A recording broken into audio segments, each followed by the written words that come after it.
Reproductive justice is the complete physical, mental, spiritual, political, social, and economic well-being of women and girls. Because there is no choice without freedom. African American girls are more likely to be suspended from school than all other girls and most other boys, pushing them out and perpetuating the school-to-prison pipeline.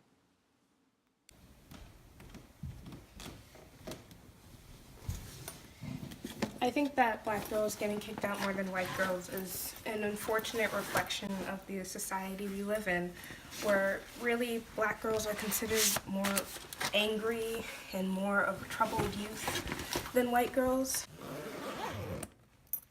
I think if we all spent more time talking about what people want to be rather than what they're supposed to be, everyone would feel a lot more comfortable with who they are.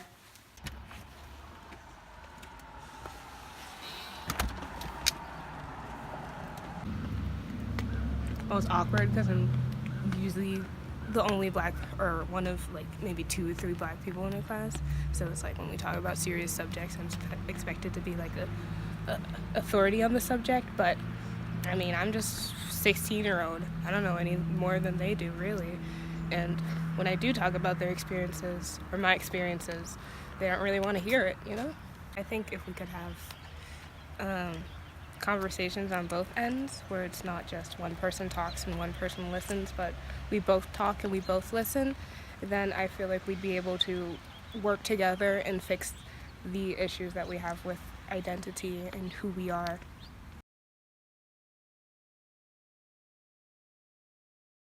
For every 1 rape reported by an African American woman, 15 go unreported. This statistic really makes me kind of sad because black women are usually viewed as being hostile and very rude, so that's probably why they don't feel like being able to speak out due to the backlash of people just saying like, oh, this is just black women at it again, getting mad over everything, starting fights, making up lies. And no one ends up believing them as much as they do other people or just survivors at all. I feel like Black Action Society really gets the short end of the stick, and they frequently get blamed for things that black people on campus may do, but not members of the organization may actually do, since Black Action Society is essentially the umbrella organization for other black student groups on campus. Whenever something goes wrong and a black student gets into trouble, no matter who they're affiliated with, Black Action Society always gets the blame from administration.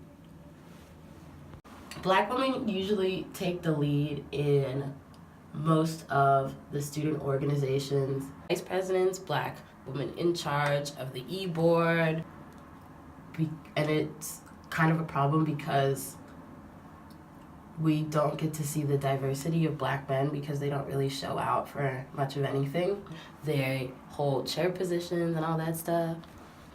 But it's good because you get black women leadership every step of the way. Just in general, they're really at the forefront of the conversation, which is really important.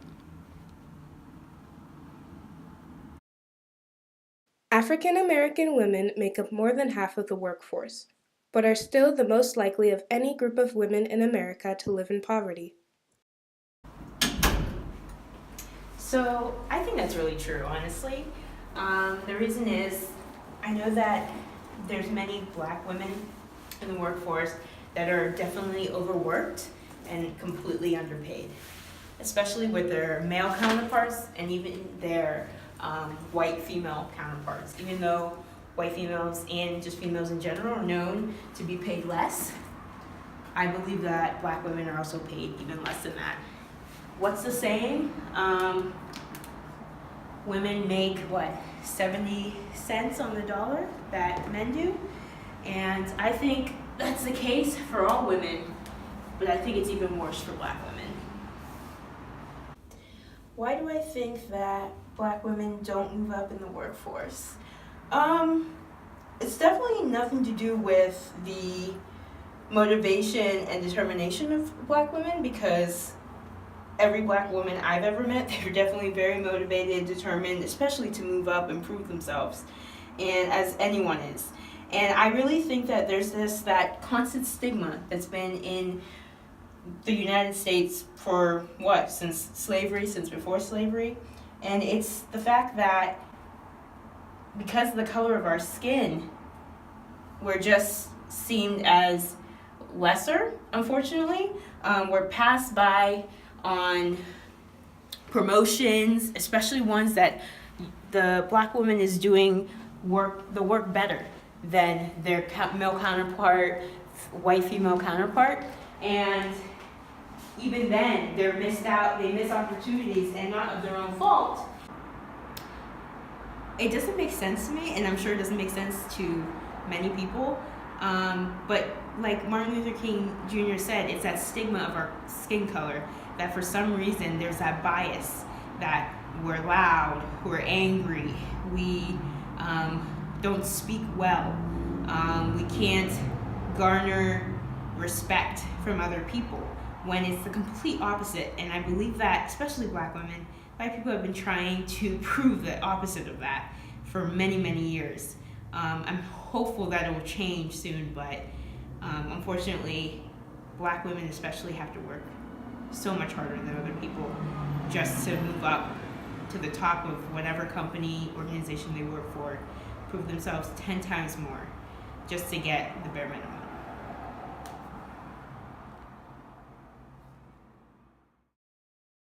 Because there is no choice without freedom. Because there is no choice without freedom. Because there is no choice without freedom.